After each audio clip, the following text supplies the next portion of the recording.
اور اللہ کہے دیکھو فرشتوں صدیاں بیت گئی، یہ آج بھی بیٹھ کے اس نعمت کا شکرانہ ادا کر رہے ہیں، اور ہو سکتا ہے یہ میری اور آپ کی بخشش کی ضمانت قرار پائے۔ جہاں تک حضور کی صورت میں انعام خداوندی کے شکریہ کا حق ہے وہ تو ہم ادا ہی نہیں کر سکتے۔ ساری زندگی سجدے میں سر رکھ کے رب کا شکریہ ادا کرتے رہیں، حق کے شکر پھر بھی ادا نہ ہو۔ میں تو کہا کرتا ہوں ہمارے بدن پہ اتنے بال نہیں ہیں جتنے رسول اللہ کے احسانات ہیں۔ ہمارا بال بال قرض رسالت میں جکڑا ہوا ہے۔ یہ ایک دن کا میلاد کیا، ساری زندگی حضور کے نام پہ گزار دیں، حق کے شکر پھر بھی ادا نہ ہو۔ خدا شناسی تو دور کی بات ہے، ہم خود شناس بھی نہیں تھے۔ اور مجھے بتاؤ جس کو یہ بھی پتہ نہ ہو کہ میں کون ہوں، اس کے پلے ہوتا کیا ہے؟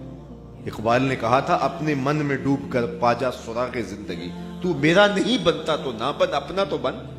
اور جو اپنا بھی نہیں تھا اسے پتہ ہی نہیں تھا کہ میں کون ہوں، تبھی تو اشرف المخلوقات ہونے کے باوجود کبھی درختوں کو پوچھتا ہے، کبھی حشرات الارض کو، کبھی چوپایوں کو معبود سمجھتا ہے، کبھی اجرام فلکیہ کو، کبھی نباتات کے آگے ماتھا ٹیکتا ہے، کبھی مٹی کے بنے ہوئے مادوں کے آگے پیشانی کا تقدس پامال کرتا ہے۔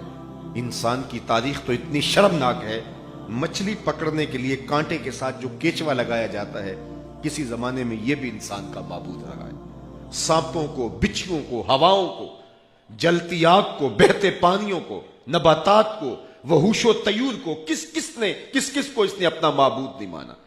اپنے ہاتھوں کے تراشے ہوئے اصنام اور لکڑی کے اوثان اور مٹی کے مادو، کس کے آگے اس نے اپنی پیشانی کا تقدس پامال نہیں کیا؟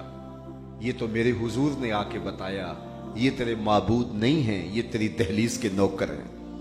چاند کو پوچھتا ہے یہ دیکھ انگلی اٹھتی ہے اور وہ ٹکڑے ہو کے قدموں میں آتا ہے۔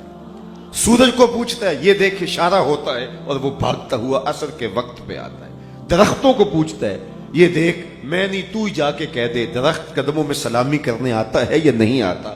پتھروں کو پوچھتا ہے دیکھ مٹھی ابو جہل کی ہے اور پتھر کلمے محمد عربی کے پڑھ رہے ہیں۔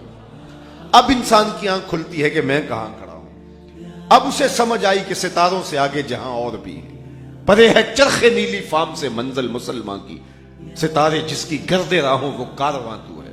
کانپتا ہے دل تیرا اندیشہ طوفان سے کیا، ناخدا تو، بحر تو، کشتی بھی تو، ساحل بھی تو، دیکھ آ کر کوچائے چا کے گرے با میں کبھی، کیس تو، لیلا بھی تو، صحرا بھی تو، محمل بھی تو، وائے ناکامی کہ تو محتاج ساکی ہو گیا، میں بھی تو، مینا بھی تو، مستی بھی تو، حاصل بھی تو، آہ کس کی جستجو آوارہ رکھتی ہے تجھے، راہ تو، رہرو بھی تو، رہبر بھی تو، منزل بھی تو، بے خبر تو جوہر آئینہ ایام ہے، تو زمانے میں خدا کا آخری پیغام ہے۔ اسے خود سے ملاقات ہی تب ہوتی ہے جب حضور کی دہلیز پہ آتا ہے۔ اب اس کا لہجہ بدل گیا۔ وہ جو پتھروں کو، درختوں کو، اشرات الارض کو، چوپایوں کو پوچھتا تھا، اب اس کا بدلا ہوا لہجہ دیکھیے۔ اب وہ بولتا ہے فرشتہ کہنے سے میری توقیر گھٹتی ہے۔ اب اس کی ٹون ہی بدل گئی، فرشتہ کہنے سے میری توقیر گھٹتی ہے، میں مسجود ملائک ہوں، مجھے انسان رہنے دو۔ اب اسے پتا چلا کہ میں کون ہوں، اسے اپنے آپ سے ملاقات ہی حضور کے در پہ ہوتی ہے۔ سید سلیم گیلانی نے کیا خوب کہا، نہ خرد کی روشنی تھی نہ جنوں کی آگہی تھی۔ ذرا غور کیجئے، نہ خرد کی روشنی تھی نہ جنوں کی آگہی تھی، تیری رہبری سے پہلے یہ جہاں جہاں نہیں تھا، تیری رہبری سے پہلے یہ جہاں جہاں نہیں تھا۔ زندگی کو سارا جمال اور زندگی کو سارا حسن اگر دیا ہے تو آمنہ کے لال نے دیا ہے۔ آج آزادی کی بہاریں، کوئی بھی اس کا کریڈٹ لینا چاہے تو وہ اس کی مرضی، لیکن ہمیں تاریخ بتاتی ہے کہ حضور کی ولادت ہوتی ہے اور صحن کائنات میں حضور قدم رکھتے ہیں، اور سویبہ جا کے ابو لہب کو کہتی ہے تیرے مرحوم بھائی کے گھر بیٹا ہوا، تو اس کو اشارے سے کہتا جا تو آزاد ہے۔ تو گویا حضور نے کائنات میں قدم رکھا، غلامی کی زنجیریں ٹوٹنے لگتی ہیں، اور پھر اتنے طریقے دیے غلام آزاد کرنے کے، قسم توڑ بیٹھو غلام آزاد کرو، کفارہ اظہار میں غلام آزاد کرو، روزہ توڑ بیٹھو غلام آزاد کرو، ویسے ترغیب دی، اس کا ثواب بتایا۔ صرف حضرت عبد الرحمن ابن عوف رضی اللہ تعالیٰ عنہ نے اپنی زندگی میں 30,000 غلام آزاد کیے، باقی اصحاب تھے، غلامی ختم ہو گئی۔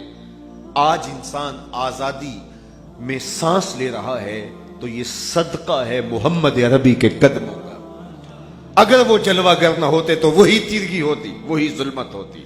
غلام جس ذلت اور جس کربناک زندگی میں اپنے روز و شب بسر کرتا تھا وہ کس سے مخفی؟ آقا کا جوتا بھی دھوپ سے اٹھا کے چھاؤں میں رکھتا تو آقا اس پہ بھی کوڑے مارتا کہ تو نے مجھ سے پوچھا کیوں نہیں، تیری اوقات کہ تو میرے جوتے کو میرے پوچھے بغیر چھو لے۔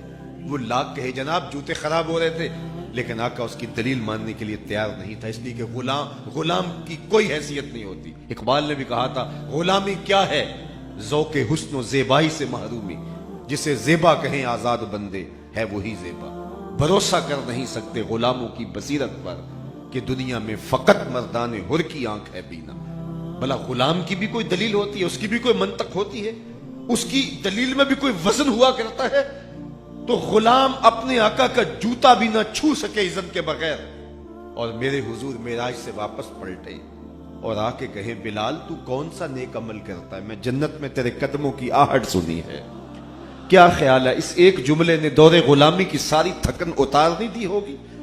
اور بلال فرش چھٹ کے فراز عرش پہ نہیں پہنچ گیا ہوگا؟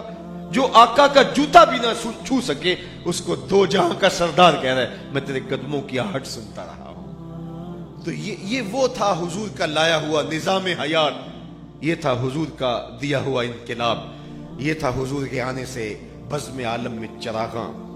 یہ کون نہیں جانتا کہ بیٹیوں کو زندہ درگور کر دیتے تھے؟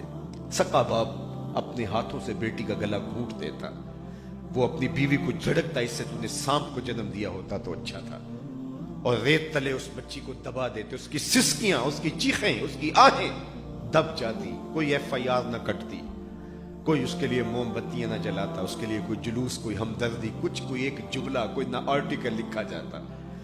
وہ ریت کے اندر دبی ہوئی معصوم بچیاں، ان کے آنسو بھی وہیں جذب ہو جاتے، ان کی سسکیاں بھی وہیں دم توڑ جاتی، اور ظالم باپ اتراتا ہوا آتا کہ میں نے اپنی آبرو بچا لی ہے، میں نے اپنی عزت بچا لی ہے۔ اور میرے حضور نے اس زمانے میں کھڑے ہو کے کہا بیٹیوں کو قتل کرنے والے سن لیں، میری فاطمہ میرے جگر کا ٹکڑا ہے۔ یہ صرف کلمہ محبت ہی نہیں ہے، یہ کلمہ جہاد بھی ہے۔ اس ظالمانہ سماج میں یہ کہنا جہاں بیٹیوں کو زندہ درگور کیا جاتا ہے کہ میری بیٹی میرے جگر کا ٹکڑا